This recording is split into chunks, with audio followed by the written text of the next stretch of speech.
In 1969, July, I was 13 years old. We were on vacation at my grandparents' house in rural Nebraska. My grandfather was in his early 80s, I believe, at the time.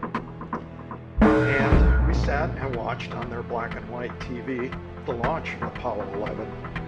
I was a little disappointed because we were a long way from a television transmitter and the picture was a little fuzzy.